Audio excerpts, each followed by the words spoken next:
Les libéraux de Mark Carney formeront le prochain gouvernement. Comment ça va se passer, ça, sur le plan financier, économique? Bien, on en discute avec Pierre-Luc Gauvreau, qui est notre chroniqueur financier, et qui a analysé le cadre financier. Ça fait beaucoup de financiers dans la même phrase. Vous avez analysé le cadre financier des libéraux. Alors, quel est l'objectif du prochain gouvernement? Bien, l'objectif principal de Mark Carney, ça va être le retour à l'équilibre budgétaire, évidemment. Mark Carney, c'est un ancien gouverneur de la Banque du Canada puis de la Banque de l'Angleterre. Donc, un nouveau budget, il connaît ça. Évidemment, avec la situation qu'on vient de connaître hier soir, avec le fait que là, ils sont rentrés minoritaires et que potentiellement, on a le Bloc, le NPD qui peut détenir la balance du pouvoir. Surtout au niveau NPD, c'est le mariage qui s'est effectué sur le dernier mandat. On pourrait s'attendre à une augmentation ou en tout cas un maintien des dépenses actuelles. Là, je ne vois pas où il va y avoir la difficulté peut-être à maintenir l'équilibre budgétaire. Par contre, je pense qu'il va adopter une approche quand même prudente et réaliste et surtout dans un contexte économique comme qu'on connaît avec les États-Unis puis les tarifs.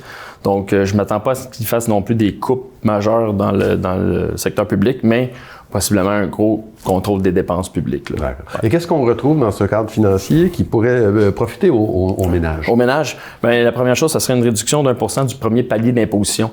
Donc, ça, c'est pour donner un petit peu d'air aux familles plus modestes. Donc ça, c'est une bonne mesure. Deuxième mesure, ça serait d'enlever la TPS sur les constructions neuves, donc des maisons, pour aider les jeunes à acquérir des maisons. Honnêtement, je doute un peu de cette mesure dans le contexte où oui, tu enlèves la TPS, c'est bien. Par contre, ça reste que les prix des maisons sont quand même assez élevés malgré tout. Donc, j'ai hâte de voir l'effet qu'il va y avoir sur cette mesure-là, mais c'est mieux que rien. Il veut également mettre mur à mur là, dans le sens de l'est en ouest les garderies à 10 $. Bon, au Québec, on a déjà notre système de garderie. Donc, de notre côté, je pense qu'au Québec, on va peut-être s'attendre à une compensation financière pour peut-être rémunérer mieux nos éducatrices, qui sait, peut-être que ça pourrait être une option pour nous, voilà.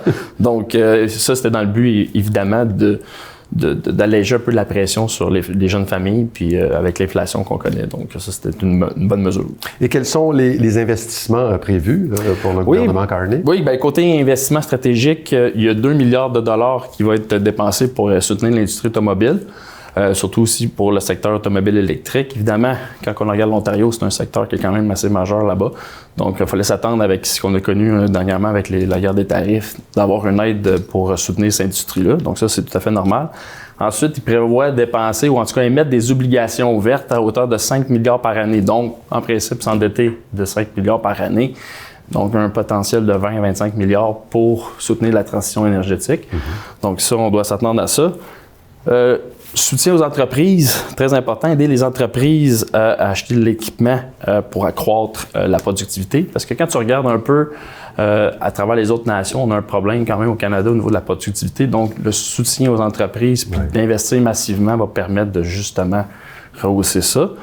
En fait, après ça, sur le plan de sécurité, il s'engage à augmenter les dépenses militaires à la hauteur de 2%, comme l'OTAN l'exige, du PIB annuel. Bon, Trump nous a souvent, pas menacé, mais il nous a dit qu'on n'en mettait pas assez dans les dépenses militaires. Fait qu'est-ce qu'on pourrait être dans les bonnes grâces de M. Trump en faisant ça? C'est quand même la norme acceptée. C'est la norme, oui, exactement. Puis là, en ayant un gouvernement un petit peu plus hostile comme celui des États-Unis, bien, je pense que c'est pas mauvais non plus qu'il augmente les dépenses militaires pour peut-être assurer notre protection. Donc, en résumé, le cadre financier libéral, bien, ça propose une approche équilibrée qui encourage la croissance, soutenir les familles, évidemment, et investir dans l'économie verte, puis en essayant de contrôler, évidemment, les dépenses, surtout avec ce qui se passe avec la situation du gouvernement minoritaire actuel, où ce que, possiblement, ça sera peut-être plus difficile de gouverner dans les prochaines semaines, mois, années à venir. Bien, merci Pierre-Luc Gauvreau d'avoir fait cette analyse pour nous. C'est très instructif. Merci beaucoup, Claude.